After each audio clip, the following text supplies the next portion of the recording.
Barely. Now, in the Barely. defense, I would take that back. in the same interview, about to say in the He defense, in did the same because I interview, got they did ask him about how the setup is with the team and how that's been developing.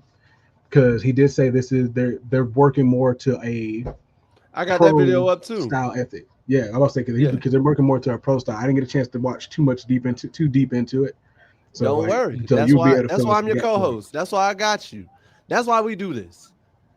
When you ain't got it, I got it. When I got it, when I ain't got it, you got it. This is why we here. Thanks. All right. So here's the second video because I did have this ready. Here's the second video that talks about it. I've heard that you want to call UNC football the 33rd NFL team. What does that mean? Well, everything we do is a pro. It's a pro model. Head coach, general manager.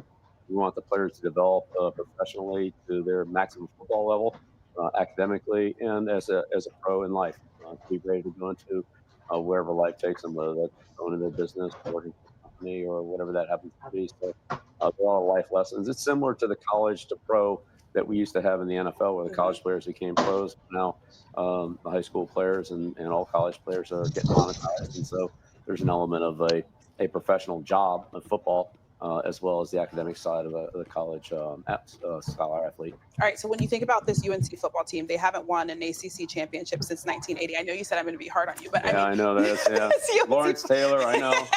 Exactly. Exactly. But when you look back at what this team has been able to do, and your expectations for the team moving forward, what do you think is realistic for this season? Yeah, just try to stack good days together. Good day, come back, get ready, have the next day, build higher, just keep building to higher ground, just stack those days together. It's not about where we're going to be X number of months or weeks from now. It's trying to take advantage of every opportunity that comes along the way and make the most of it. I've heard that. Yep, and there we go with that. And Jackson brought up a couple good points. One, Jackson flat out said, "Hey, yo, I'm not." So let's see if the UNC Duke, UNC NC State, Wake Forest, Virginia are annual matchups. I don't care about the relation stuff with Bill and Jordan. That's facts. And like, because like I said, at this point, like we're tired of talking about it. So he said, I'm sick of it. Now listen, speaking of those games and speaking of the setup that he has, well, I'm gonna start with the setup that he has. Talking about this is the NFL's 33rd team. Honestly, this is the NFL's 34th team because Deion was already doing this. Deion was doing that when he got to Colorado. That was one of the first things he stated. I can't agree with that. Oh, and the reason why I do not agree with this, and here's I think when he says pro style, I honestly think yes, he included like, oh hey, we're teaching the kids because they're monetized, trying to get them prepared for the professional world. I also think he's talking about on the field from a football standpoint. Like an old school pro style standpoint. Now, if we're talking just how to navigate contracts and stuff, yes, you are 100% correct. Deion was doing this before him.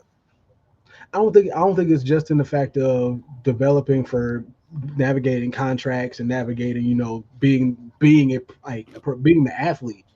I think the main difference between what Bill has and what Deion has is Bill is doing it from like an organizational standpoint. He's like, I'm showing you what a pro styled organization looks like, as compared to Deion is like, I'm showing you how to be a pro.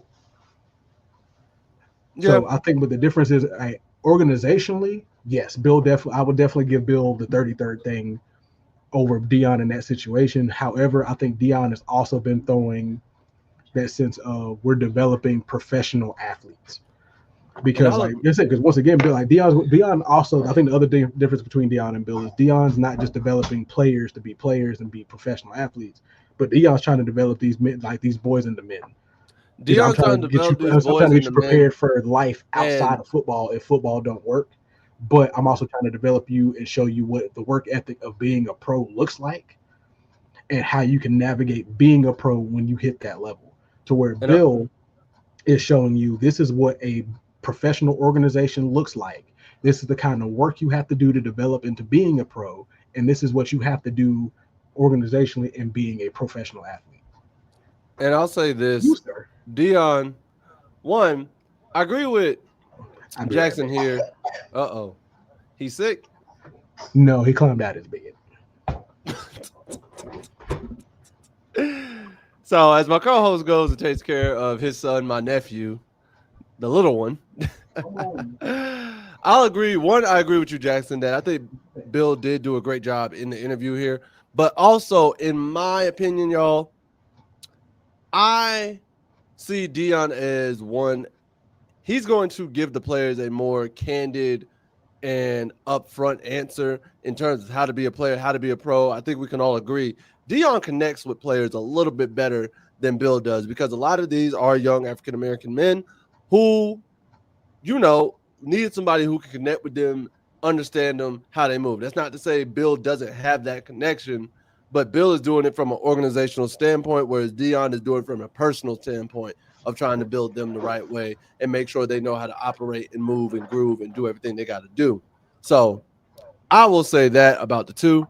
And then lastly,